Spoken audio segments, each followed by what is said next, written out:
Всем привет! Сегодня у меня спустя 2 года появился снова Kia, но на этот раз он уже в ремонте. Итак, знакомимся. Для тех, кто не знает, что это за машина, это Kia Soul с электрическим приводом, то есть электромобиль.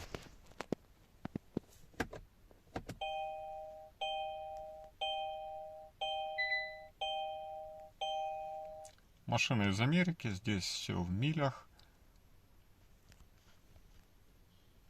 Я уже переводил такой щиток в километры. Все получается, все работает. У меня была проблема с головным устройством. Оно переводится не очень хорошо.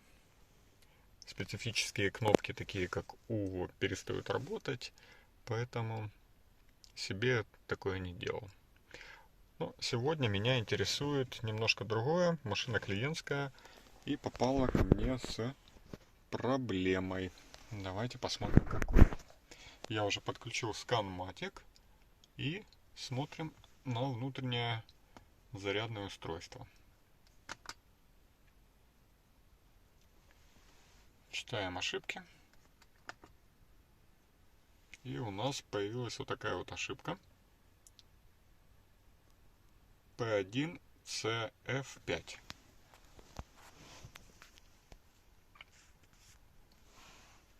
По мануалу с такой ошибкой надо менять зарядный модуль.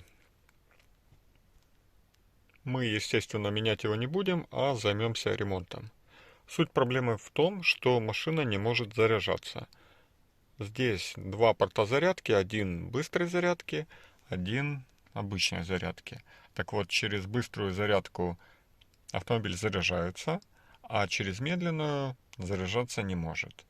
В принципе, эксплуатировать автомобиль можно, но проблему надо решить. Поэтому автомобиль попал на СТО, и мы сейчас будем снимать зарядный модуль. Я сейчас покажу, где он находится и что надо для его снятия. Капот открывается как всегда, никаких хитростей. Дергаем за ручку и идем под капот. Под капотом, естественно, здесь все другое. Стоит автомобильный обычный аккумулятор 12-вольтовый. Это единственное, что объединяет подкапотное пространство бензинового и электрического автомобиля. Также есть блок. Здесь реле предохранителей. Я думаю, что он примерно такой же. Все остальное не такое. Фары не такие, бампер не такой, крылья не такие. Нет, вру, крило такое, капот не такой. Поэтому майте на увазі, якщо ви будете займатися заміною, деякі запчастинки не підходять. Я уже помыл все под капотом. Несмотря на то, что вот эти вот оранжевые провода это высоковольтные, я не побоялся, помыл все керхером, потому что разъемы герметичные. Здесь какой-то кореец написал, что все окей, но это на заводе еще метку ставили, но уже не окей. Нас интересует вторая коробка сверху. К ней подходят патрубки охлаждения, но они ей не помогли. А вот эта вот верхняя коробочка, это зарядный модуль быстрой зарядки. Он не имеет никаких подводов антифриза и используется как, по сути, соединительная коробка. Вы видите, здесь куча проводов. Вот этот разъем это батарея, этот разъем это быстрая зарядка. Вот здесь она используется. Вот этот маленький, более одинарный кабель, это на обычную зарядку 220.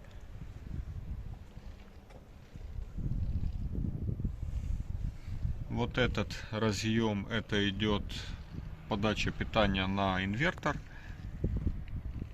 И с инвертора уже на мотор. Сейчас мы все отсоединим. Сольем антифриз, и я доберусь до второй коробки и посмотрим, что там. Но прежде чем начинать отсоединения какие-либо, я покажу, что во всех электрических автомобилях надо делать.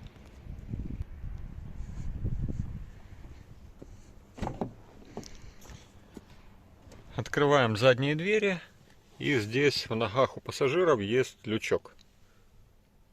Там, где подлокотник у передних пассажиров, за подлокотником вот такой лючок. Давайте откроем и посмотрим, что там есть. Сняв лючок, обнаруживаем вот такую заглушку. Сейчас я ее сниму и посмотрим, там должен быть размыкатель. А вот и размыкатель. Желтая чека. Двигаем ее и поднимаем рычаг. Таким образом мы обестачиваем, отсоединяем высоковольтную батарею от электросети автомобиля. И можно безопасно отсоединять все разъемы, нас не поразит электрическим током. Вот такие правила безопасности при работе с электромобилем.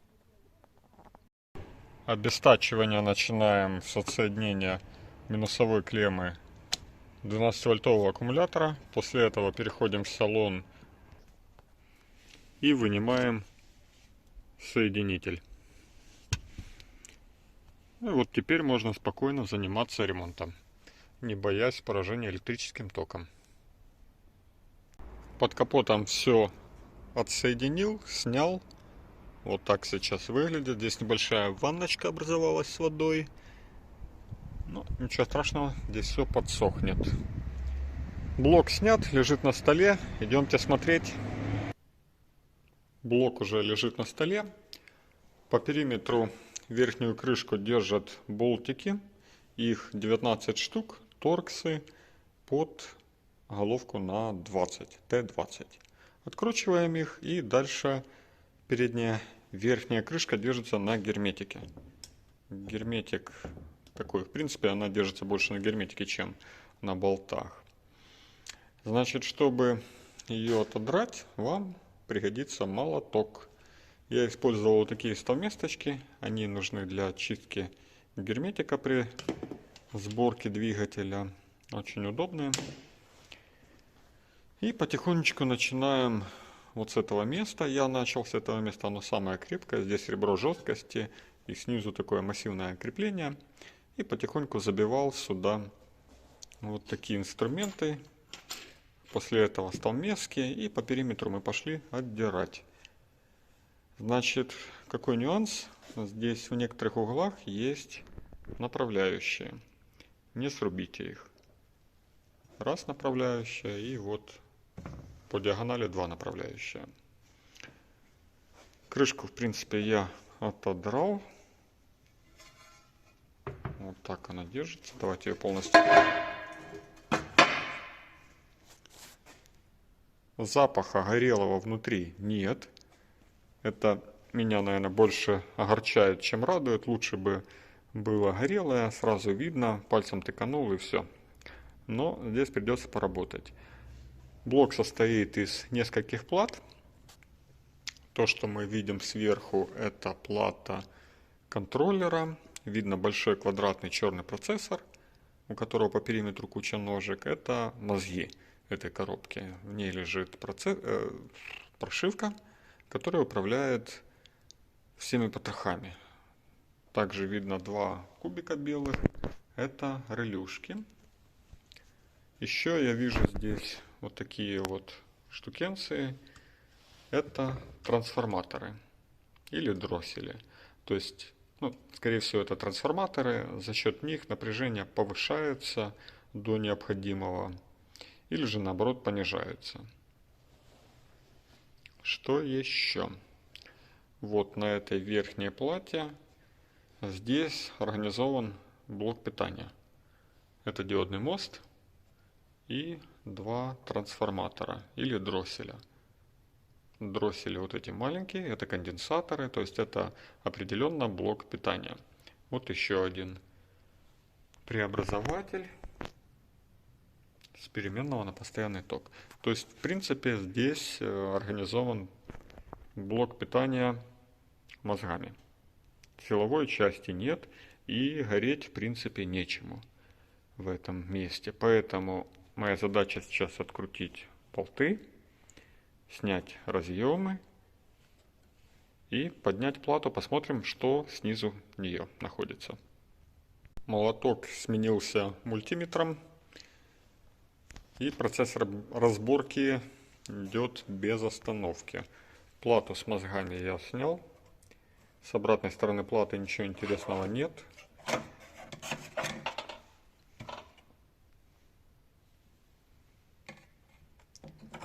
Снял блок конденсаторов. Вот такой вот.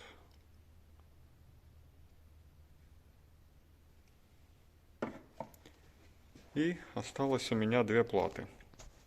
Сейчас откручиваю все винты, которые держат ее. Потом вот такие вот столбики надо будет подкручивать. И после этого можно будет попробовать заглянуть на обратную сторону, если получится. Запахов никаких нету, горелых мест я не вижу. Пока мне все хорошо.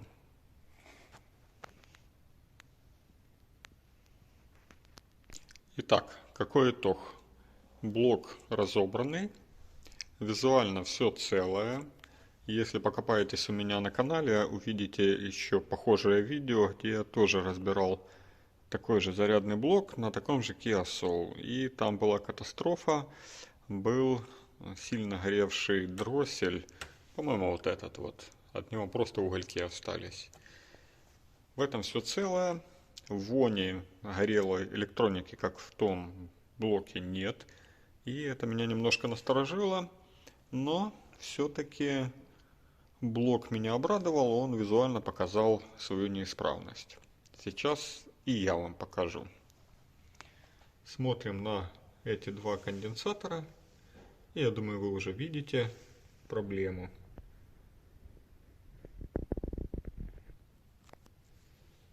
Вот этого быть не должно. А вот здесь вот виден даже прогар или подгар. Это у нас конденсаторы.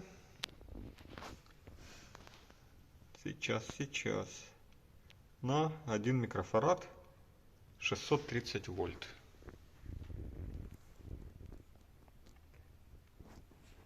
То есть надо будет поднять эту плату. Кондер диповского крепления, то есть насквозь просверленные отверстия в плате. И с обратной стороны припаянные ножки. Поэтому мне надо поднять плату и добраться на обратную сторону. Но чтобы ее поднять, я уже все крепления открутил, но она все равно не поднимается, потому что она припаянная.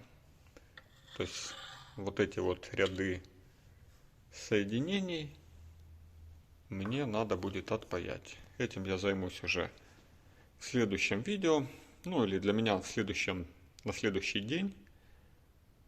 И посмотрим, что там с обратной стороны. В прошлый раз мне не удалось долезть на обратную сторону, скажем так, платы, потому что блок отдали в Киев, и там местный умелец отремонтировал. Похоже, что этот местный умелец уехал в Польшу, и теперь у людей катастрофа, они не знают, что делать. Поэтому такую миссию возьму на себя я и попробую самостоятельно отремонтировать этот модуль. Посмотрим, что из этого выйдет.